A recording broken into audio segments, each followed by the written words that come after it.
Hello and welcome back to another Warcraft video. So there was recently a Q&A with the developers. It was with Corey Stockton, who is the lead game designer, so really involved in the gameplay and stuff like that, especially Garrisons apparently, and then also with Dave Kosak, who is a guy who's really involved with the lore and the story and the storytelling of the game. Now the Q&A was one of those more curated things, so there was quite a lot of Blizzard just saying what they wanted to say, but also a few questions mixed in. Now, I'm going to try to get through the topics as quick as I can, and there was a lot of stuff that was talked about. Some of it you may already know, unfortunately, but I suppose that's just the nature of a Q&A that is really designed to cater to a lot of people. Anyway, so first of all, they talked about Garrisons. Now, they said that the feature has evolved a great deal since BlizzCon, and what they've really done is they've ramped it up in terms of its gameplay effect. Essentially, now there's a lot more stuff to do out in the world that's related to your Garrison buildings, which is a pretty cool feature. Originally, the buildings were mainly just a source of perks, rather than actual raw stuff to do, so that's definitely a very good thing. Another thing that they've done with the Garrisons is they've actually decreased the size a little bit.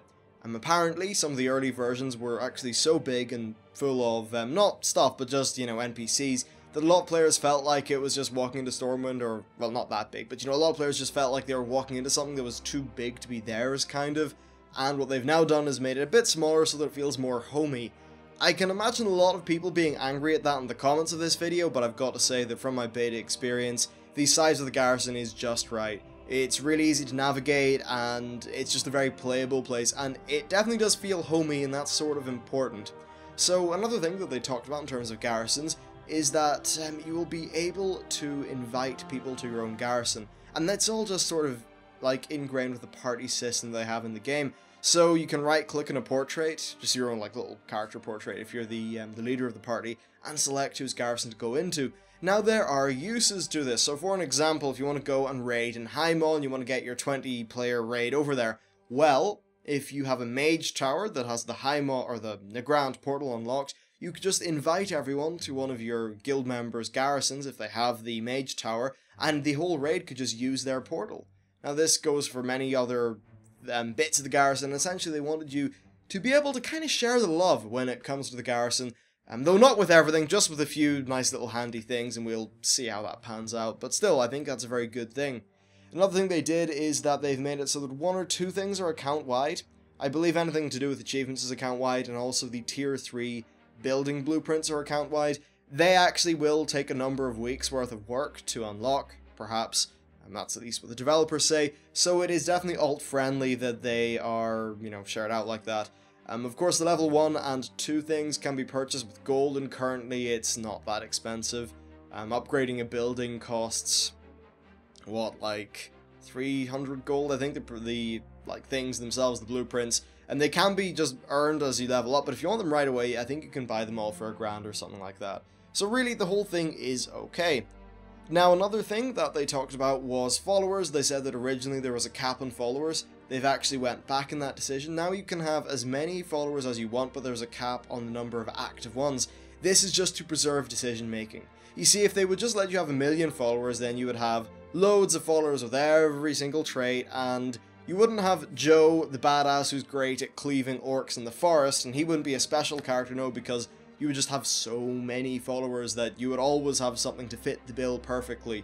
And if you have too much, then, it's like giving too much is kind of taking away. And part of the follower system is, about making interesting decisions. So who do I send on a mission? And maybe if you have a follower who actually has a perk, which means you want to place them inside your forge, well, that's a bit of a decision if that follower also has a perk that's really useful in one of your currently active missions. So there's decision making to be done there. Then another thing that they said is that the level 3 Garrisons, or the level 3 buildings, are going to be available at max level, and they really offer more sort of crazy bonuses. The examples they gave was that the barracks will give you a bodyguard who will follow you around, and that the siege workshop place will give you a tank to just drive around in and kill stuff. I think this stuff's really cool, and it's okay that they give you a little bit of OP-ness. That sounded a bit funny. OP NESS. As in being too OP. Yeah, they want to give you a little bit of that. Just to, to spice your gameplay up and make it a bit more fun. But hopefully in a way that doesn't make things unbalanced. And I think that it should be okay. And then finally, On the topic of garrisons, they mentioned that currently you can get Death Knight guards. That's one thing they've added if you are A, Death Knight, and B, exalted with the Knights of the Ebon Blade. In addition to that, they have also confirmed that, of course, every single racial faction in the game is going to have guards in the garrison, and you can swap out your garrison's guards if you're exalted, and that also swaps out some banners and things like that. So at least there is a little bit of racial customization, though of course it's not like you can have Night Elf themed buildings or anything like that.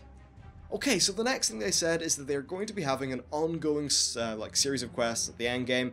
Of course, we already know about this, but they went into a bit more detail. They've got 16 weeks worth of quests at a rate of 1 quest per week, and these quests will often take place in the max level content outdoor areas that are located in the various zones, and the quests are to do with the war chief of the Burning Blade clan. Overall, this sounds really cool. Now, they said that the quests are non-repeatable, and that also, right, you've got this system with the endgame content where your garrison's got this table, and on the table you click a button and that will give you a choice between doing a, this daily quest-ish thing in either location A or location B.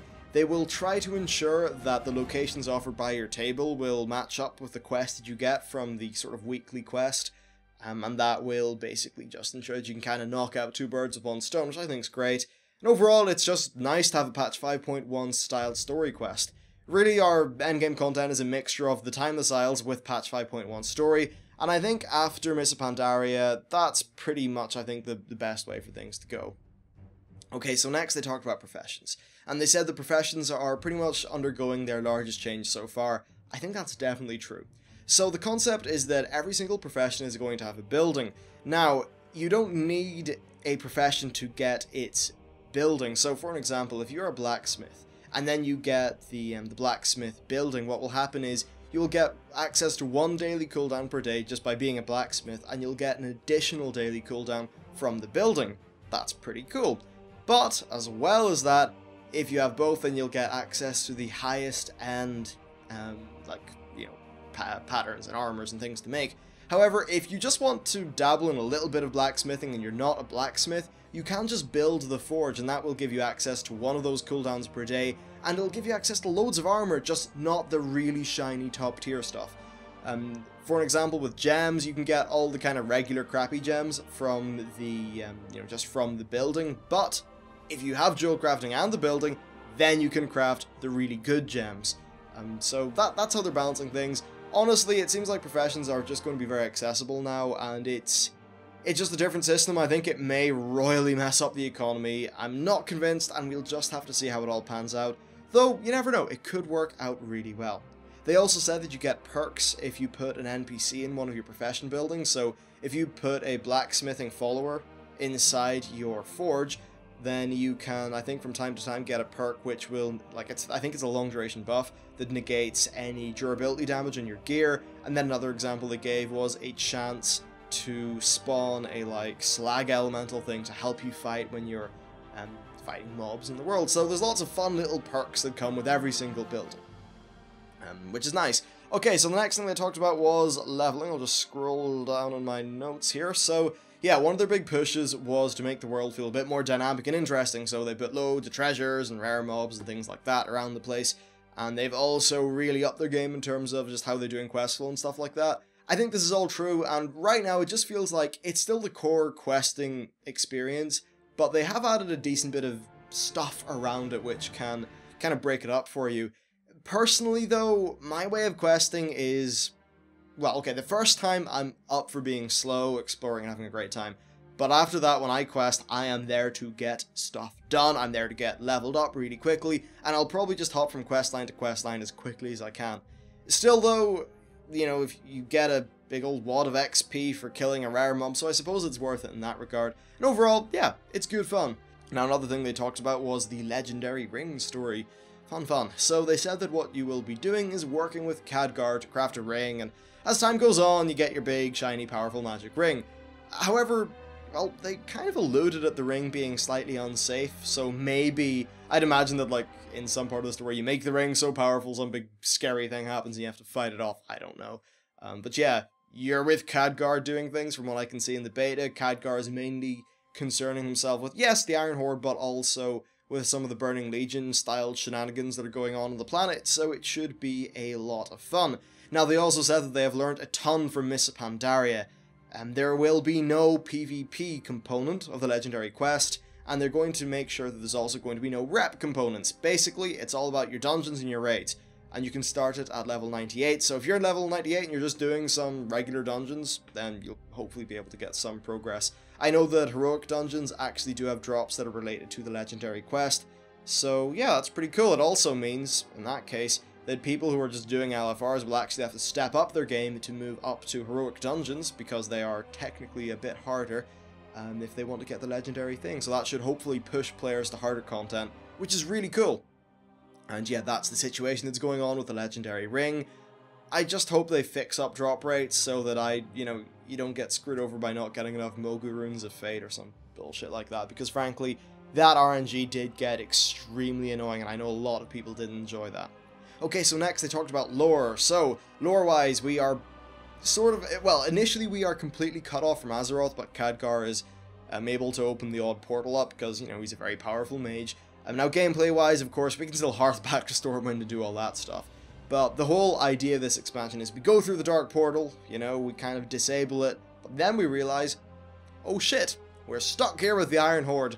That's a problem. Let's go build a garrison and make nice with the locals. So that's what they said is sort of the intro sort of style to Draenor and what's sort of going on. Of course, as patches go on, it'll evolve from that. I think it's pretty cool. Now, he also said that we're going to be seeing Rexxar at some point. Now, I can confirm that Rexxar is a part of a questline in Gorgrod, and there's also this level 100 place, which is actually the equivalent of Netherwing Ledge, where you can find him, so that's nice. And then finally he said that they do not think that they're going to see Magtheridon in this expansion. However, there are a lot of references to the Burning Legion thrown in there.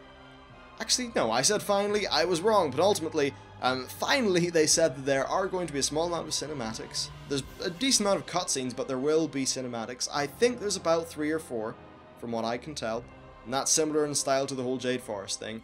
And basically they said that it's a less is more situation, and they just want to use these cinematics to exemplify the really cool moments that go on. And I can say to you from leveling up, there are lots of really cool moments in the Draenor story. Yeah, I can't wait, and one thing I will also say is that the little cutscene things, while, we think about the cutscenes and we sort of think of the crappy things that just cluttered up Uldum, the ones in Draenor are actually well voice acted and they're really, really good. So, from a lore and storytelling perspective, they really have upped their game. Alright, so finally, someone asked them if they knew about Warlords of Draenor after Mists of Pandaria, and just basically how long was it until they decided on this expansion. And they said that they were working on Warlords of Draenor before Mists of Pandaria launched, because this is what they always do. But he also said, they also said that one of the things that they have done now is they have started planning ahead better for expansions. So not only do they know what the expansion after Warlords of Draenor is, but they have a bit of an idea of what the expansion after that is, and their goal is to be able to weave expansions together narratively, and basically if they have a sort of flow worked out, then when they're developing features and things like that, they can hopefully just be able to develop in a way that's a bit better, maybe causes less delays and things like that. In terms of content delivery, they did talk a lot about how, the team's up to speed and basically things should be better, and they're always trying to be better. And, they don't want to let a 14-month siege happen. Now, ideally, if it wasn't of that big team increase, the 14-month Siege of Orgrimmar situation wouldn't have happened, because Warlords of Draenor would have been out by now. But that said, I think it's probably for the better for Warlords, because a few positive design decisions have been made since their original intended launch window of the first half of 2014. Anyway, so that's basically all the stuff they covered in the Q&A. I know a lot of that's not news to a lot of you, but I think it does clear up some things, and just, it solidifies what we know about a few systems and things like that. Oh, finally, they said that there's a nuke. Yes, a nuke.